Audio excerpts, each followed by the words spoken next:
సంతోషం.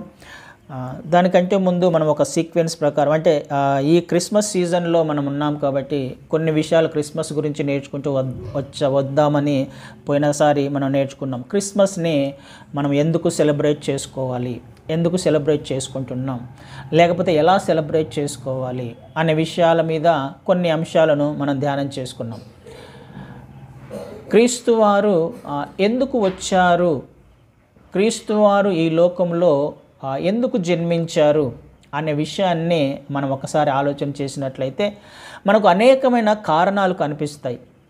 బైబిల్ గ్రంథంలో అనేక కారణాలు ఉన్నాయి. క్రీస్తువారు ఈ లోకంలో ఎందుకు శరీరధారిగా రావాల్సి వచ్చింది, ఎందుకు ఆయన జన్మించాడు అనే విషయాలను మనం ఆలోచన చేస్తే రక్షణ కొరకని కదా, నశించిన దానిని వెతికి రక్షించడానికని అనేక కారణాలు ఉన్నాయి.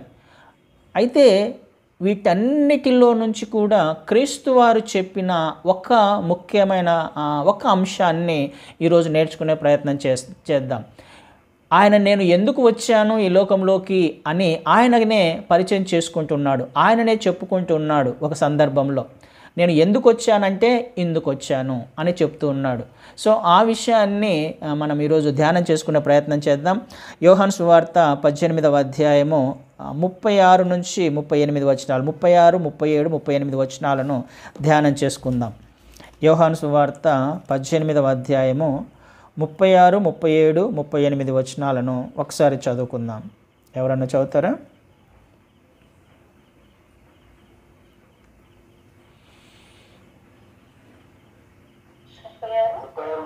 36, 37, 38. నా రాజ్యము ఈ లోక సంబంధమైనది కాదు, నా రాజ్యము ఈ లోక సంబంధమైనదైతే నేను యూదులకు అప్పగింపబడినట్లు నా సేవకులు పోరాడుదురుగాను, నా రాజ్యము యుగ సంబంధమైనది కాదని. అందుకు పిలాతు నువ్వు రాజువా అని ఆయన అడుగుగా, యేసు మీరందరితో నేను వదలను, సత్యమును కూర్చి సాక్ష్యం ఇచ్చుటకు నేను ఇందు నిమిత్తమే ఈ లోకమునకు వచ్చేసింది. సత్య సంగతిని ప్రతి వాడును నా మాట విననలేను. అందుకు పిలాతు సత్యమనగా ఏమిటి అని ఆయనతో చెప్పాడు. అతడు ఈ మాట చెప్పి బయటనున్న యూదుల యుద్ధకు తిరిగి వెళ్ళి అతని యందు ఏ దోషమును నాకు కనబడలేదు. చాలు. ఇక్కడ ఈ సందర్భం మనకు తెలుసు. పిలాతు ఎదురుగా క్రీస్తు వారిని తీసుకొని వచ్చినప్పుడు పిలాతు క్రీస్తు వారిని విడిపించాలని ప్రయత్నం చేస్తున్నప్పుడు క్రీస్తు వారు తనంతకు తానుగా కొన్ని విషయాలను చెప్తున్నాడు. నీవు రాజువా అని అంటే అవును నేను రాజునే అంటున్నాడు. అయితే నా రాజ్యము ఇహ సంబంధమైనది కాదు, ఈ లోక సంబంధమైనది కాదు. నా రాజ్యము ఈ లోక సంబంధమైనది కాదు అంటే ఏమని అర్థమవుతుంది? పరలోక సంబంధమైనది అని అర్థమవుతుంది కదా. ఈ లోక సంబంధమైనది కాదు, పరలోక సంబంధమైనది. మొదటి పాయింట్ అదైతే, రెండవదిగా ఆయన ఏం చెప్తున్నాడు? నేను ఎందుకు పుట్టాను, లేకపోతే నేను ఎందుకు వచ్చాను ఈ లోకంలోకి అని అంటే, నేను సత్యమును గురించి సాక్ష్యం ఇవ్వడానికి నేను పుట్టి తిని, అందు నిమిత్తమే నేను ఈ లోకంలోకి పంపబడి తిని అని రాయబడింది. ఎందుకు క్రీస్తువారు ఈ లోకంలోకి వచ్చారు అని తను చెప్పుకుంటున్నాడు అని అంటే, సత్యమును గురించి సాక్ష్యం ఇవ్వడానికి, సత్యము గురించి చెప్పడానికి, సత్యం అంటే ఏమిటో వివరించడానికి. కానీ అక్కడ పిలాతు సత్యం అనగానేమి అని అడుగుతున్నాడు, కానీ ఆన్సర్ చెప్పడానికంటే ముందే తను అక్కడి నుంచి వెళ్ళిపోయినట్టుగా చూస్తున్నాం. ఆన్సర్ వినలా. క్రీస్తు వారిని అడుగుతున్నాడు సత్యం అంటే ఏంటి అని అడిగాడు, కానీ తెలుసుకోకుండానే అతను అక్కడి నుంచి వెళ్ళిపోయాడు.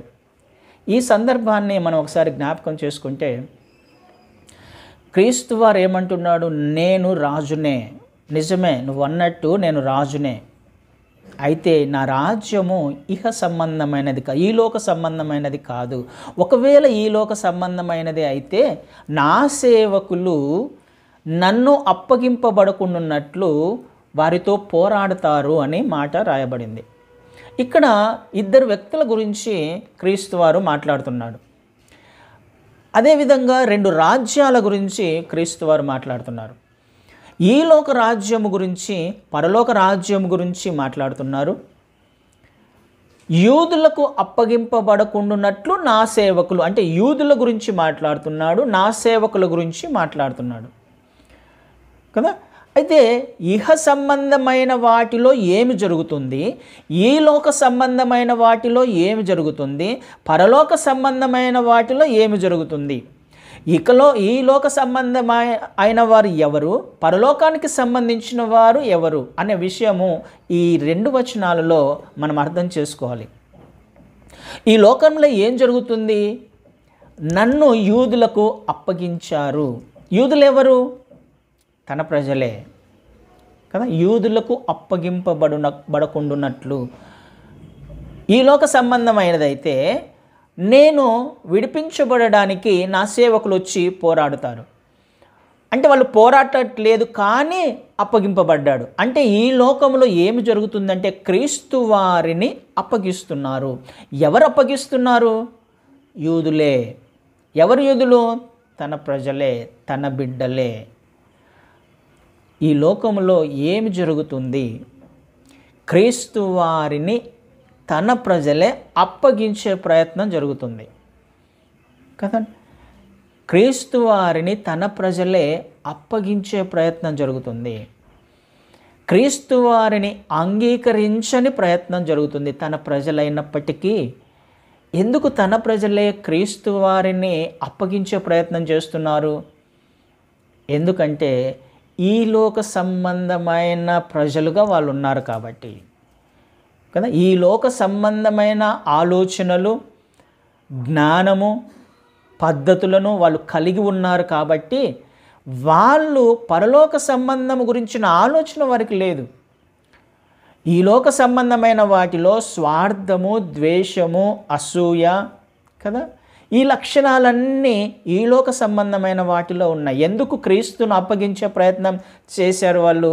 క్రీస్తు వారు సత్యమును గురించి వివరించే ప్రయత్నం చేశాడు వాళ్ళకి. తన ప్రజలకి, ప్రధానులకు, శాస్త్రులకు, పరిసయ్యులకు కానీ ఆయన ఉన్న ఈ 3.5 సంవత్సరాలలో చేసినది ఏంటి అని అంటే, నేను ఎందుకు వచ్చాను అని అంటే సత్యము గురించిన సాక్ష్యం ఇవ్వడానికి, సత్యము గురించి ప్రకటించడానికి వచ్చాను అని అంటున్నాడు.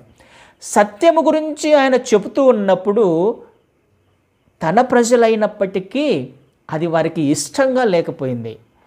దానిని వారు అంగీకరించలేకపోయారు. అందుకని ఆయనను పట్టించేశారు, అప్పగించబడ్డారు కదా. శిలువ మరణానికి అప్పగించేశారు ఆయనని. ఈ లోకంలో ఏం జరుగుతుంది అని అంటే సత్యమును అంగీకరించడానికి ఇష్టం లేని వారుగా ఈ లోకంలోని ప్రజలు ఉన్నారు. ఆ ప్రజలు కూడా తన ప్రజలే అయ్యే అవకాశం కూడా ఉంది. ఆయన ఏమంటున్నాడు? నేను సత్యము గురించి సాక్ష్యం చెప్పడానికి వచ్చాను అంటున్నాడు. అంటే ఏమని అర్థం? ఈ లోకంలో సత్యం అనేది, లేకపోతే ఈ లోకంలో ఉన్న ప్రజలకు సత్యము గురించి తెలుసనా తెలియదనా కదా. ఆలోచన చేయాలి. సత్యము గురించి ఈ లోకంలో జీవిస్తున్న వారికి తెలియదు. అసలు సత్యం అంటే ఏంటి అనే విషయం తెలియదు కాబట్టే నేను వచ్చాను. సత్యం గురించి ప్రకటించడానికే నేను వచ్చాను. సత్యం అంటే ఏందో తెలియచెప్పడానికే నేను వచ్చాను.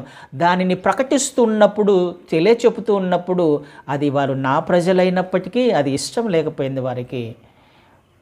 సత్యమైన మార్గంలో నడవడము వాళ్ళకి ఇష్టం లేకపోయింది, అంగీకరించడము వాళ్ళకి ఇష్టం లేకపోయింది. అందుకే నన్ను అప్పగించారు అనే విషయము స్పష్టంగా అర్థమవుతుంది కదా. అయితే ఇక్కడ ఇంకొక ప్రజల గురించి మాట్లాడుతున్నారు. ఎవరి గురించి? నా సేవకులు. నా సేవకులు నన్ను విడిపించేవారే. ఈ లోక సంబంధమైన రాజును నేనైతే నా సేవకులు వచ్చి పోరాడతారు, నన్ను విడిపిస్తారు. అంటే వాళ్ళు రావట్లేదు, పోరాడట్లేదు అని అంటే ఏమని అర్థము? వాళ్ళ సేవకులకు కూడా ఏమర్థమైంది? క్రీస్తు వారు ఈ లోక సంబంధమైన రాజు కాదు కానీ పరలోక సంబంధానికి సంబంధించిన వాడు అనే విషయము గ్రహించిన కొంతమంది ఉన్నారు. ఒక గుంపు కనబడుతుంది. వాళ్ళను దేవుడేమో, క్రీస్తు వారు ఏమంటున్నారు? నా సేవకులు అంటున్నాడు. ఆయనను అంగీకరించిన వారు, ఆయన చిత్తమును ఎరిగిన వారు, ఆయన మార్గాలను తెలుసుకున్నవారు, సత్యం అంటే ఏంటో ఆసక్తి కలిగిన వారు, సత్యమైన మార్గంలో నడవడానికి ఇష్టపడిన వారు కొంతమంది ఉన్నారు. వాళ్ళు నా సేవకులు అని అంటున్నాడు. వాళ్ళు పోరాడట్లా. ఎందుకు? ఈ లోక సంబంధమైనది కాదు కాబట్టి. ఈ లోకము క్షణమాత్రం ఉండేదే, ఈ లోకము ఒకరోజు అంతరించిపోయేదే అనే విషయము సేవకులకు కూడా తెలుసు కదా. ఆ గుంపు కొంతమంది మనకు కనపడుతున్నారు. వీళ్ళు పోరాడట్లేదు, ఎందుకంటే క్రీస్తు వారు ఎవరో తెలుసు కాబట్టి. పరసంబంధమైన రాజ్యము ఆయనది, ఆ రాజ్యంలో మేము కూడా ఉండాలి అని ఈ లోకములో శరీరులతో వాళ్ళు పోరాడట్లా, శరీరులతో వాళ్ళు కొట్లాడట్లా, యుద్ధం చేయట్లా, గొడవలు పెట్టుకోవట్లా, అసూయ ద్వేషాలు పెంచుకోవట్లా కదండి. అది మనకు అర్థం అవ్వాలి.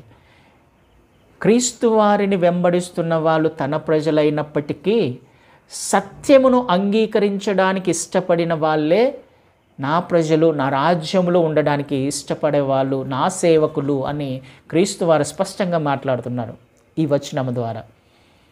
అది మనం అర్థం చేసుకోవాలి. తన ప్రజలము అప్పగించే వారముగా ఉన్నామా, లేకపోతే సేవకులముగా మనము ఈ లోకానుసారంగా కోపద్వేషాలను మానివేసి, అసూయలను మానివేసి ఆయన సేవకుల లిస్ట్లో మనం ఉన్నామా అనే విషయాన్ని మనం ఆలోచించాలి. ఒకవేళ ఈ లోకానుసారంగా ఆలోచన చేస్తే ఆయనను పట్టించే వారిగా ఉంటాము. అంటే ఏమని అర్థమవుతుంది? సత్యమును గ్రహించని వారిగా, సత్యమైన మార్గములో నడవని వారిగా ఉండే అవకాశం ఉంది. అలా నడుస్తున్నప్పుడు, అలా జీవిస్తున్నప్పుడు ఖచ్చితంగా ఈగోలని, కోపాలని, ద్వేషాలని, అసూయలని ఇవన్నీ ఉంటాయి. దాని ద్వారానే తన ప్రజలే క్రీస్తు వారిని పట్టించారు, సత్యమును అంగీకరించకుండా వారిని పట్టించారు అనే విషయం మనకు స్పష్టంగా అర్థమవుతుంది. అయితే ఇక్కడ కిందికి వచ్చినప్పుడు ఆయన సత్యమును గురించి నేను సాక్ష్యం ఇవ్వడానికి వచ్చాను అని ఆ పిలాతుతో మాట్లాడుతున్నాడు కదా అని ఆయనను అడగగా, యేసు నీవన్నట్టు నేను రాజునే, సత్యమును గురించి సాక్ష్యం ఇచ్చుటకు నేను పుట్టి తిని, ఇందు నిమిత్తమే ఈ లోకమునకు వచ్చి తిని అని అన్నప్పుడు, అయితే సత్యం అంటే ఏంటి అని ఆ పిలాతు మాట్లాడుతూ అక్కడి నుంచి వెళ్ళిపోయాడు కదా. పిలాతు మాట్లాడుతూ అక్కడి నుంచి వెళ్ళిపోయాడు. ఎందుకు? పిలాతుకు తెలుసుకోవాలనే ఆశ లేదు. ప్రశ్న అయితే వేశాడు కానీ ఆన్సర్ చెప్పేలోగానే, ఆన్సర్ వినకుండానే అక్కడి నుంచి వెళ్ళిపోయాడు. ఎందుకనంటే అక్కడ క్రీస్తు వారు ఒక మాట మాట్లాడాడు. సత్యం అంటే, సత్యము గురించి సాక్ష్యం ఇవ్వడానికి నేను వచ్చాను, అయితే ఎవరు నా మాట వింటారు? సత్య సంబంధి అయిన వాడు నా మాట వింటారు అన్న మాట రాయబడింది కదా. సత్య సంబంధి అయిన ప్రతి వాడు కూడా నా మాట వింటాడు. సత్యమును ఎవరు వింటారు అంటే, సత్యం గురించి తెలుసుకోవాలన్న ఆశ ఉన్నవాడు, అసలు సత్యం అంటే ఏంటో తెలుసుకోవాలన్న ఆశ ఉన్నవాడు నా మాట వింటాడు, నా దగ్గరికి వస్తాడు, నా మార్గంలో నడవడానికి ఇష్టపడతాడు అని ఆయన ముందుగానే ఒక చిన్న మాట మాట్లాడాడు. అప్పుడు ఆయన మాట మాట్లాడి అక్కడ నుంచి వెళ్ళిపోయాడు. అంటే యాక్చువల్గా ఈ లోకంలో సత్యముకు డెఫినేషను ఎవరి ఇష్టానుసార ప్రకారంగా వాళ్ళకు ఒక డెఫినేషన్ ఉంది. ఎవరి స్వభావానికి తగినట్టుగా, ఎవరి ఆలోచనలకు తగినట్టుగా వారికి ఒక డెఫినేషన్ ఉంది సత్యం అంటే ఏంటో అనేది. పిలాతు ఉద్దేశంలో సత్యానికి ఒక డెఫినేషన్ ఉంది, క్రీస్తు వారి ఉద్దేశంలో సత్యముకు ఒక డెఫినేషన్ ఉంది. ఆ గుంపు ఎవరైతే క్రీస్తు వారిని పట్టించారో, ఆ యూదులు ఎవరైతే పట్టించారో వాళ్ళకు ఒక డెఫినేషన్ ఉంది. ఎవరంతకు వాళ్ళు సత్యం అంటే ఏంటో వాళ్ళకు ఒక ఆలోచన కలిగి ఉన్నారు కదా. అంటే పిలాతు ఏ డెఫినేషన్ ఉంది తనకు ఏం సత్యం కనపడుతుంది? నిజమే, ఒప్పుకుంటున్నాడు అక్కడ, ఈయన యందు ఏ దోషం లేదు అని పిలాతు ఖచ్చితంగా చెప్తున్నాడు కదా. అదే మాట చివరి వచనంలో, ఈ 38 చివరి వచనంలో ఉంది, అతని యందు ఏ దోషము నాకు కనపడలేదు అని ఒప్పుకుంటున్నాడు. ఆ విషయం ఆయనకు తెలుసు, తనకు కూడా ఆ విషయం అర్థమైపోయింది. సత్యం అంటే క్రీస్తు వారు ఎవరో, ఆయనకు ఏ దోషం చేయలేదు, ఏ తప్పు చేయలేదు, ఏ పాపం లేదన్న విషయం తనకు అర్థమైంది, తనకు కూడా ఒక అండర్స్టాండింగ్ వచ్చింది. కానీ అక్కడ జరుగుతున్న పరిస్థితి ఏంటి? ఎదురుగా ఎంతమంది ఉన్నారు? ఒక గుంపు, పెద్ద గుంపు ఉంది కదా, యూదులు చాలామంది ఉన్నారు. అయితే సత్యము అనేది మనిషిని బట్టి, పరిస్థితులను బట్టి మారేది కాదు. ఆ విషయము ఇక్కడ పిలాతుకు అర్థం కావట్లా. పిలాతుకు సత్యం ఏదో తెలిసింది, కానీ మనుషులను బట్టి సత్యాన్ని వినడానికి ఇష్టపడలా ఆయన. అది నిజమైనప్పటికీ కూడా మెజారిటీ ఆఫ్ పీపుల్ ఏదైతే ఇది సత్యము అని చెప్పారో, ఇది నిజమని వాదించే ప్రయత్నం చేశారో, ఆయన తప్పు చేశాడు అని వాళ్ళు కేకలు వేస్తున్నారో అదే సత్యము అని వాళ్ళకు ఓటు వేయడానికి తీర్మానం చేసుకున్నాడు. కాబట్టి క్రీస్తు వారు ఏం చెప్పినా ఇప్పుడు వినడానికి ఆయన ఇష్టంగా లేడు. క్రీస్తు వారు చెప్పేది నిజమే కావచ్చు, సత్యమే కావచ్చు, కానీ ఇప్పుడు ఆయన వినడానికి ఇష్టంగా లేడు. ఎందుకు? అక్కడ మెజారిటీ పీపుల్ ఉన్నారు. అంటే సత్యం అనేది ఒక్కొక్కసారి మనం ఆలోచన చేస్తే ఎక్కువ మంది ఏదైనా ఒక విషయం గురించి ఇదే నిజము, ఇదే కరెక్టు అని ఎవరైనా వాదించే ప్రయత్నం చేసినా, ఎవరైనా చెప్పే ప్రయత్నం చేసినా, ఒక్కరున్న వాళ్ళు అది సత్యమని తెలిసినా కానీ వాళ్ళతో పాటుగా వెళ్ళే అవకాశం ఉంది కదా. ఈ విషయం మనకు అర్థం అవ్వాలి. మనం కూడా చాలా సందర్భాలను చూస్తుంటాం. ఒక 2-3 లేకపోతే ఒక 10 మంది ఒక విషయాన్ని ధృవీకరించినప్పుడు, అప్రూవ్ చేసినప్పుడు అది అబద్ధమైన తక్కువ మైనారిటీ పీపుల్ ఎవరైతే ఉన్నారో, ఒకరిద్దరు ఉన్నారు అని అంటే వాళ్ళు కూడా ఏం చేయలేని పరిస్థితి. అలాంటప్పుడు ఈ ఇద్దరు కూడా ఆ 10 మందిలో వెళ్ళి చేరే అవకాశం ఉంది. సో వాళ్ళే ఒప్పుకున్నారు, వాళ్ళే చేశారు, వాళ్ళే అన్నారు. ఇంకా అలాంటప్పుడు నేనేం చేయగలను? వాళ్ళే చేస్తున్నారు. ఆ సేవకుడు అంత మాట అన్నాడు, ఆ సేవకుడే అలాంటి పనులు చేస్తున్నాడు, ఆ సేవకుడే ఆ మార్గంలో వెళ్తున్నాడు, ఆ సేవకుడే ఆ ఆచారాలను ఆచరిస్తున్నాడు, ఆ సంఘమే అలా ఉంది. అలాంటప్పుడు మనది చిన్న సంఘం, మనం చేస్తే తప్పేముంది? వాళ్ళు చేశారు కాబట్టి మనం కూడా చేయొచ్చు, వాళ్ళు వెళ్తున్నారు కాబట్టి మనం చేయడంలో తప్పు లేదు అనే ఆలోచన మనం చాలాసార్లు చేస్తూ ఉంటాం. మనం కనపడుతూ ఉంటుంది కూడా ఈ ఆలోచనలు కదా. మెజారిటీ పీపుల్ చెప్పినంత మాత్రాన అది సత్యమైపోతుందా? ఖచ్చితంగా కాదు. వాళ్ళకు ఒక సత్యం ఉంది, ఈయన తప్పు చేశాడు అని కేకలేస్తున్నారు. కానీ సత్యం అనేది ఎప్పుడు కూడా పరిస్థితులను బట్టి మారదు, మనుషులను బట్టి మారదు. క్రీస్తు వారు ఏం చేస్తున్నారు? అక్కడ సత్యము పక్షముగా ఆయన ఒక్కడైనప్పటికీ నిలవబడ్డాడు. ఆయన సత్యము గురించి ప్రకటించడం మాత్రమే కాదు, కానీ సత్య సంబంధిగా సత్యమును జరిగించేవాడుగా ఉన్నాడు. ఒక్కడే. అక్కడ చాలామంది ఉన్నారు, అయినప్పటికీ కూడా సత్యము సత్యమే కాబట్టి అది ఎప్పుడైనా, ప్రస్తుతం అది గెలవకపోయినా, అది ఓడిపోయే పరిస్థితిలో ఉన్నా కానీ అది ఒకరోజు ఖచ్చితంగా గెలుస్తుంది, సత్యమే నిలవబడుతుంది అనే విషయం మనకు అర్థం కావాలి. మనము ఒక్కరం ఉన్నామా, ఇద్దరం ఉన్నామా అనేది ఇంపార్టెంట్ కాదు. నువ్వు, నేను, మనము చేసేది సత్యము అయితే, అది నిజమైతే, అది వాక్యానుసారం అయితే, ఎదురుగా ఎంతమంది ఉన్నా మనకు సంబంధంలా, ఎంతమంది అసత్యములో, అబద్ధములో, మోసంలో జీవిస్తున్నా మనకు సంబంధంలా, ఇదే వాక్యమని వాళ్ళు మొత్తుకొని చెబుతున్నా అది మనకు సంబంధంలా.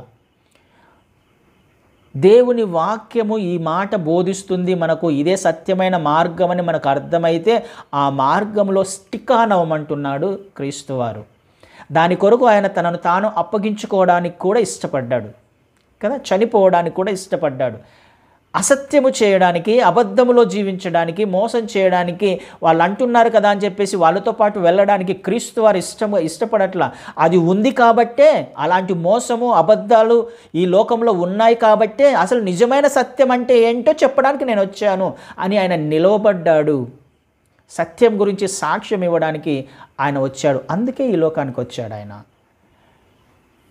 అది మనకు అర్థం కావాలి. మనము కూడా ఎలా ఉన్నాము, ఒక్కరం ఉన్నప్పటికీ కూడా, మనం ఇద్దరం ఉన్నప్పటికీ కూడా, తక్కువగా ఉన్నప్పటికీ కూడా సత్యము పక్షముగా మాత్రమే, దేవుని వాక్యానుసారంగా మాత్రమే నిలవబడడానికి, జీవించడానికి ఇష్టపడుతున్నామా లేదా? షడ్రక్, మెషక్, అబేద్నెగోలు నిలవబడ్డారు కదా. ఎంతోమంది, అందరూ ఆ దేశంలో ఉన్న వాళ్ళందరూ మోకరించారు, తలొంచారు, ఆ విగ్రహానికి మొక్కడానికి ఇష్టపడ్డారు. కానీ వీళ్ళు ముగ్గురు మాత్రమే, ఉండేది ముగ్గురే.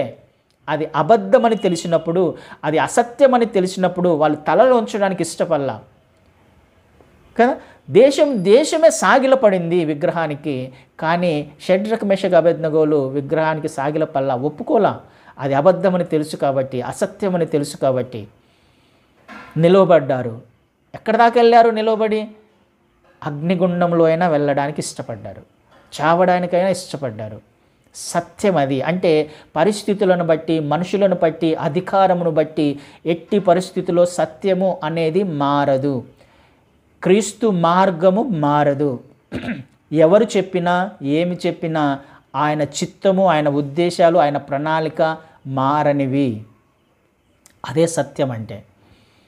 వాళ్ళు నిలవబడ్డారు, చావడానికైనా ఇష్టపడ్డారు, కానీ వారు దేవుని మహాకృప వలన దేవుని వారు హెచ్చించారు, దేవుడు వాళ్ళను కూడా హెచ్చించాడు కదా. అగ్నిగుండంలో నుంచి సజీవులుగా ఆయనను తీసుకొని వచ్చారు. వాళ్ళ ముగ్గురిని దేవుడు తీసుకొని వచ్చారు. దానియేలు నిలవబడ్డాడు.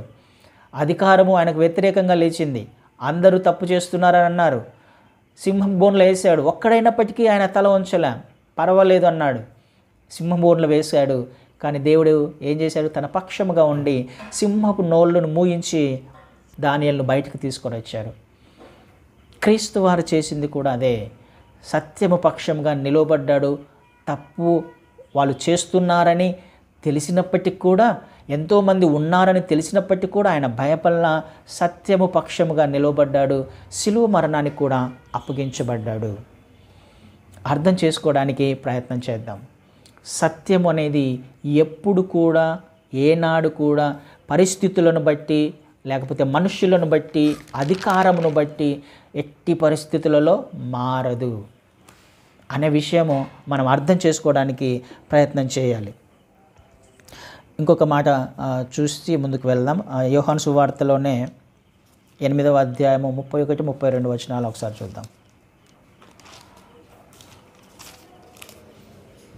యోహాను సువార్త 8వ అధ్యాయము 31, 32 వచనాలు.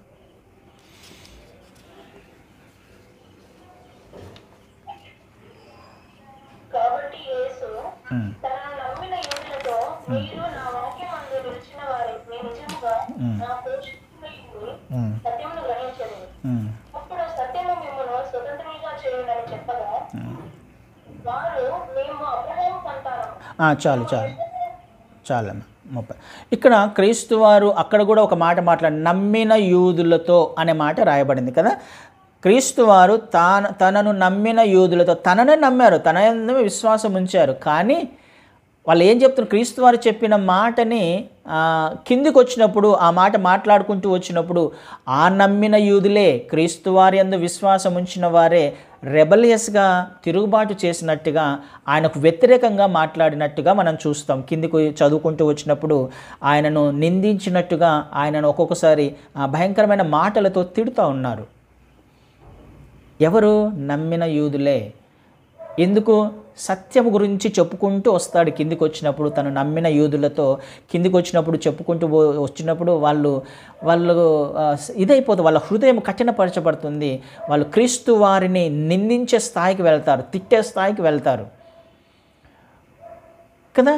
అంటే నమ్మిన యూదులైనప్పటికీ, విశ్వాసులైనప్పటికీ ఒక చిన్న సత్యము లేకపోతే ఒక చిన్న విషయము మనకు క్రీస్తు వారు బయలుపరిచినప్పుడు, మనము చేసే పనిని, ఆలోచనను, మాటను మీరు తప్పు చేస్తున్నారు, ఇది కాదు, ఇది మార్గము అని చెప్పినప్పుడు వాళ్ళ హృదయము వారి ఈగో దెబ్బతింది కదా. వారి మనస్సు, వారి స్వభావానికి, లేకపోతే ఏమంటే మనం, వారి హృదయం నొచ్చుకొని క్రీస్తు వారిని నిందించే స్థాయికి వెళ్ళిపోయారు నమ్మినప్పటికీ కూడా. చూసారా? చిన్న విషయమే అయినప్పటికీ క్రీస్తు వారు చెప్పకుండా మాత్రమే ఉండలా, సత్యము గురించి చెప్పుకుంటూనే వస్తున్నారు. అందుకే యూదులు చాలామందికి క్రీస్తు వారిని అంగీకరించలేకపోయారు. కానీ ఇక్కడ ఎవరు నిలవబడతారని అంటున్నాడు? మీరు నమ్మిన యూదులు, మీరు నా వాక్యమందు నిలిచిన వారవైతే నిజముగా నాకు శిష్యులై ఉండి సత్యమును గ్రహించెదరు. ఎవరు సత్యమును గ్రహించేవారుగా ఉంటారు అని అంటే ఆయన శిష్యులు మాత్రమే. ఎవరు ఆయన శిష్యులు అంటే వాక్యమందు నిలిచిన వారు మాత్రమే. ఆయన వాక్యమందు నిలిచిన అనుభవం ఎవరికి ఉంటుందో వారు మాత్రమే శిష్యులుగా మార్చబడతారు. వారు మాత్రమే సత్యమును గ్రహించగలరు. వారు మాత్రమే స్వతంత్రులుగా చేయబడతారు. ఈ విషయం మనకు అర్థం కావాలి. నిలిచిన అనుభవము, క్రీస్తు వారి యందు నిలిచిన అనుభవం మనకు ఉండాలి. వాక్యమందు నిలిచిన అనుభవము అంటే ఏంటి? వాక్యమందు నిలిచిన అనుభవం అంటే ఏంటి? మనకు యోహాను సువార్తలోనే 15వ అధ్యాయంలో నేను ద్రాక్షవల్లిని మీరు తీగలు అనే మాట రాయబడింది కదా. 15వ అధ్యాయం మనం చదువుకుంటూ వస్తే ద్రాక్షవల్లి నేను, మీరు తీగలు. ఇప్పుడు ద్రాక్షవల్లి అని అంటే స్టెమ్ అంటాం కదా, కాండము. అది ఒక తీగ. మనల్ని తీగలతో పోలుస్తున్నాడు. ఆయన స్టెమ్గా ఉన్నాడు, కాండముగా ఉన్నాడు. మీరేమనాలి, మీరెవరంటే ఆ తీగలు నాయందు నిలిచి ఉండాలి అని అంటున్నాడు. అంటే నిలిచి ఉండడం అంటే ఏంటి? ఆ కాండానికి అంటుకట్టబడే ఉండాలి మనం. ఎప్పుడు కూడా ఆ తీగ ఆ స్టెమ్కి అతుక్కొనే ఉండాలి, అంటుకట్టబడే ఉండాలి. ఆ నిలిచి ఉంటేనే ఏమవుతుంది? ఆ స్టెమ్లో నుంచి లేకపోతే ఆ కాండంలో నుంచి వచ్చే జీవము ఏమైపోతుంది? ఈ తీగలోకి ప్రవహిస్తుంది కదా. ఆ స్టెమ్లో నుంచి వచ్చిన ఆ జీవము తీగలోకి వచ్చేస్తుంది. జీవము రావాలి అని అంటే ఆ తీగ ఎప్పుడు కూడా ఆ కాండానికి అంటుకట్టబడే ఉండాలి, నిలిచి ఉండాలి. ఎప్పుడు నిలిచి ఉంటేనే అది బ్రతకగలదు, లేకపోతే బ్రతకలేదు. ఒకవేళ నాలో జీవం ఉంది, నేను కూడా పచ్చగానే ఉన్నాను, నాకు పళ్ళు కాసేది నాకు నేను కొమ్మను కదా, పండ్లు కాసేది నాకే అని చెప్పేసి నాకు కాండంతో అవసరం లేదు అని ఆ తీగ బయటకు వచ్చేసింది అనుకుందాం. నా బ్రతుకు నేను బ్రతుకుతాను, నా జీవితాన్ని నేను జీవిస్తాను, నీతో నాకు అవసరం లేదు అని ఆ తీగ బయటకు వచ్చేసింది అనుకోండి, అది కొన్ని రోజులు బ్రతకగలదేమో కదా, 1-2 రోజులు పచ్చగా కనపడుతుంది. తర్వాత 3వ రోజు నుంచి 4వ రోజు నుంచి ఏమైపోతుంది? మెల్లమెల్లగా ఆ పచ్చదనం పోతుంది, ఎండిపోతుంది. కొంతకాలమే. అంటే క్రీస్తు వారి యందు నిలిచి ఉండకపోతే, ఆ స్టెమ్తో అంటుగట్టబడిన అనుభవం లేకపోతే మనకి ఏమైపోతాము? ఒకరోజు జీవము పోతుంది, ఎండిపోయిన స్థితికి వెళ్ళిపోతాము. ఎండిపోయిన స్థితికి వెళ్ళిపోతే ఏమైపోతుంది? ఈ లోకంలో ఉన్నాము అని అర్థం. ఎండిపోయిన స్థితి ఈ లోకంలో అది కదా. ఈ లోకంలో ఉండేదంతా కూడా ఎండిన స్థితి, సమాధానం లేని స్థితి, కోపాలు, ద్వేషాలు, అసూయలు, సమాధానం లేకుండా, ప్రేమలు లేకుండా, క్షమించే తత్వం లేకుండా ఈ లోకంలో ఉన్నదంతా అదే. అందుకనే మీరు నిలిచి ఉండాలి, నా యందు మీరు నిలిచి ఉండాలి అని అంటారు క్రీస్తు వారు. అది నిలిచి ఉండే అనుభవం. ఎవరైతే నా వాక్యమందు నిలిచి ఉండడానికి ప్రయత్నం చేస్తారో, ఎవరైతే నా రసాన్ని, నా జీవాన్ని తీసుకునే ప్రయత్నం చేస్తారో వాళ్ళు మాత్రమే ఫలించేవారిగా ఉంటారు కదా. వాళ్ళు మాత్రమే ఫలించేవారిగా కనపడతారు. పండ్లు వాటికి మాత్రమే వస్తాయి. మనకు జీవం రావాలి, మనకు ఫ్రూట్ రావాలి, మన జీవితంలో ఫ్రూట్ కనపడాలి అని అంటే ఎప్పుడు కూడా మనము క్రీస్తు వారితో అంటుగట్టబడి క్రీస్తు వారిలో నిలిచి ఉండాలి, ఆయన జీవాన్ని తీసుకుంటూ ఉండాలి. అప్పుడు మాత్రమే నాకు సత్యం అర్థం, ఆ వాక్యం అర్థమవుతుంది. అప్పుడు నాకు ఆయన యందు నిలిచి ఉంటే నాకు వాక్యం అర్థమవుతుంది. అప్పుడు నాకు సత్యము బయలుపరచబడుతుంది. నేను సత్యము నుంచి స్వతంత్రునిగా చేయబడతాను. అందులో ఎంత గొప్ప దేవుని మాట మాట్లాడుతున్నాడు కదా. ఒక మాట గలతీలకు రాసిన పత్రికలో 4వ అధ్యాయం 1-3 వచనాలు ఒకసారి చూద్దాం. గలతీలకు రాసిన పత్రిక 4వ అధ్యాయము 1-3 వచనాలు. ఓకే.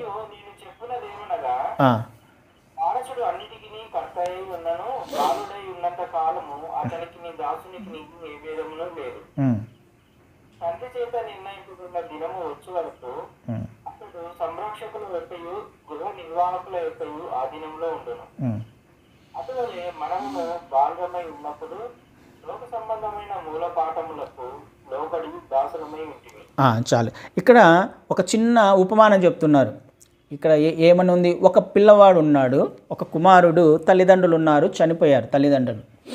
తల్లిదండ్రులు చనిపోయారు, కానీ తల్లిదండ్రులకు ఉన్న ఆస్తి చాలా ఉంది.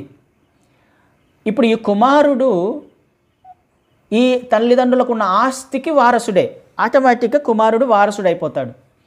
అయితే తను ఏమంటారు, తనకు మెచ్యూరిటీగా రాలేదు. ఇంకా తన వయస్సు ఏంటి అని అంటే ఇంకా బిలో 18 లోపలనే ఉన్నాడు, లేకపోతే 21 లోపలే ఉన్నాడు. అంటే చిన్నపిల్లవాడిగానే ఉన్నాడు కదా. అంటే చిన్నపిల్లవాడిగానే ఉన్నాడు, కానీ ఈ ఆస్తి అప్పుడు చిన్నపిల్లవాడిగా ఉన్నప్పుడు ఈ ఆస్తి, తల్లిదండ్రుల ఆస్తి ఎంత ఉన్నా, కోట్ల ఆస్తి ఉన్నప్పటికీ ఆ పిల్లవాడు దానిని అనుభవించలేడు. ఇప్పుడు ఆ పిల్లవాడు ఎవరి ఆధీనంలో ఉంటాడు? సంరక్షకుల ఆధీనంలో ఉంటాడు. ఆ పిల్లవాడికి స్వతంత్రం ఉందా? ఖచ్చితంగా స్వతంత్రం లేదు కదా. ఆ పిల్లవాడు ఆస్తిని అనుభవించలేడు. ఎప్పుడు ఆస్తిని, తన తండ్రి ఆస్తిని అనుభవించగలడు.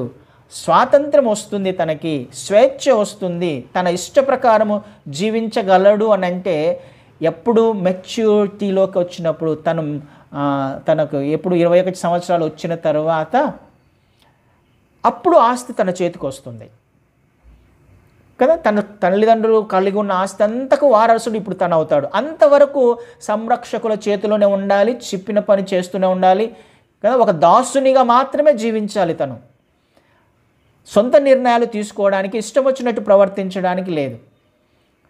అయితే దీని నుంచి మనను విడిపించడానికే, ఈ బంధకాలలో నుంచి, ఈ కట్లలో నుంచి, ఈ ధర్మశాస్త్రము నుంచి మనల్ని విడిపించడానికే క్రీస్తు వారు వచ్చారు. ఎందుకు వచ్చాడు అని అంటే వీటి నుంచి విడిపించడానికి. సత్యమును ఎప్పుడు గ్రహించగలము మనకు అని అంటే మన ఆలోచన విధానము మెచ్యూరిటీలోకి రావాలి. వాక్యమును గ్రహించే స్థాయిలోకి మనం ఎదగాలి. మనకు వాక్యము అర్థం కానంత వరకు మనము కొన్ని విషయాలలో బంధించబడి ఉంటాం. మనకు స్వతంత్రం రాదు. వాక్యం అర్థం కానంత వరకు, వాక్యములో నిలిచి ఉన్న అనుభవం లేనంత వరకు మనము స్వతంత్రులు కాలేం కదా. ధర్మశాస్త్రం కిందనే ఉండిపోతాం. ఇంకా వాక్యం ఇలా చెప్తుంది కాబట్టి ఇలాగే వెళ్ళాలి. కొన్ని సంఘాలు అలాగే ఉంటాయి, ఇలా ఇంకా ధర్మశాస్త్రాన్ని ఫాలో అవుతూనే ఉంటారు కదా. కొంతమంది ఇట్లాగే మాట్లాడాలి, హల్లెలూయా అనకూడదు, లేకపోతే ఇంకొకటి అనకూడదు, ఇంకొకటి చేయకూడదు కదా. క్రీస్తు వారిని దేవుడు కాదు, ఇట్లాంటివి కొన్ని మనం ధర్మశాస్త్రాన్ని వాళ్ళు ఫాలో అవుతూనే ఉన్నారు కొన్ని సంఘాలు. కొంతమంది అందులోనే వాళ్ళు ఉండిపోతున్నారు. అయితే మెచ్యూరిటీలోకి రావాలి అనేది దేవుని యొక్క ఉద్దేశం. అయితే ఎప్పుడు నాకు మెచ్యూరిటీ వాక్యములో నిలిచి ఉన్న అనుభవం ఉంటే, సత్యము తెలిసినప్పుడు నేను మెచ్యూరిటీలోకి ఎదగలను. నేను ఎదగాలి, ఆత్మీయతలో ఎదగాలి. ఎదుగుతూ ఉన్నప్పుడు నాకు ఆ స్వాతంత్రము, ఆ తండ్రి ఇచ్చిన ఆస్తి అంతా నాకే వస్తుంది. ఆయన మార్గాలు నాకు అర్థమవుతాయి, ఆయన ఉద్దేశాలు నాకు అర్థమవుతాయి కదా. పరసంబంధమైన ఆయన పరలోక రాజ్యం ఆయనది. ఆ రాజ్యానికి నేను వారసునిగా ఎలా కావాలి అనే విషయం నాకు అర్థమవుతుంది.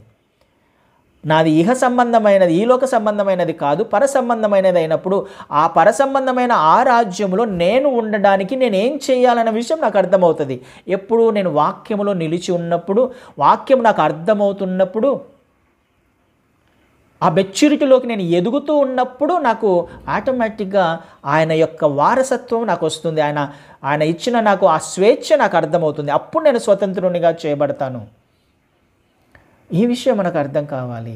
ఎందుకు క్రీస్తు వారు వచ్చారు అని అంటే మనల్ని విడిపించడానికి, బంధకాలలో నుంచి విడిపించడానికి, సత్యమును ప్రకటించి, సత్యమును బయలుపరిచి అందులో నుంచి మనల్ని విడిపించడానికి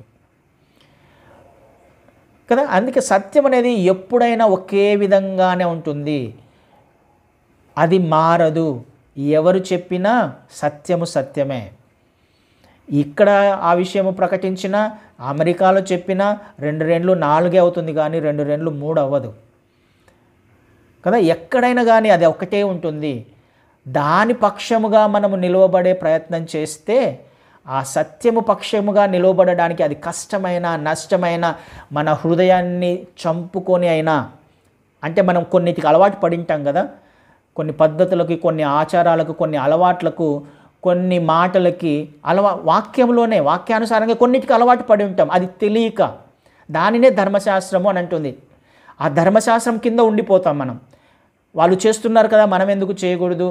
వాళ్ళు పెద్దవాళ్ళే కదా, వాళ్ళు చేస్తున్నప్పుడు మనం ఆచరించవచ్చు కదా, మనము అలా మాట్లాడవచ్చు, మనం వెళ్ళొచ్చు కదా, మనం ఉండొచ్చు కదా, మనము చేయొచ్చు కదా. ఇవన్నీ కొన్నిటికి మనకు పై వాళ్ళ నుంచి, లేకపోతే కొంతమంది నుంచి మనకు అవి సంక్రమిస్తాయి. అది వాళ్ళు చేశారు కాబట్టి అది ధర్మశాస్త్రం. దాని నుంచి విడిపించడానికే, సత్యమును బయలుపరచడానికి. ఎవరికి సత్యమును బయలుపరచడానికి ఆయన వచ్చాడు? ఎవరు ఆయనను బంధించారు?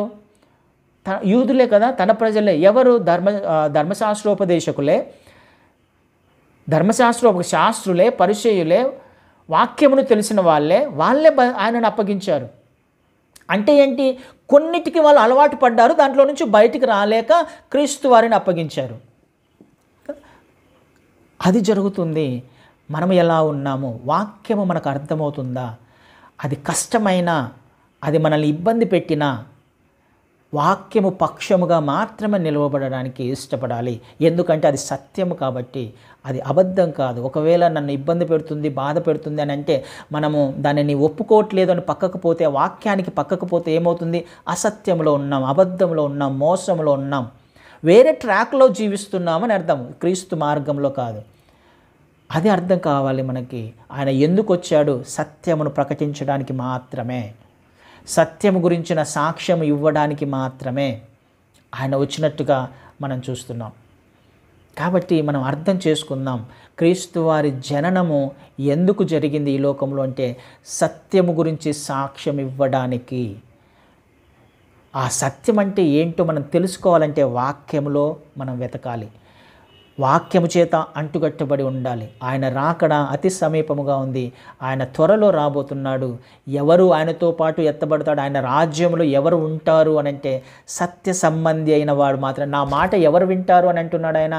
సత్య సంబంధి అయిన వాడు మాత్రమే నా మాట వింటాడు, నా సేవకులు మాత్రమే నా మాట వింటారు.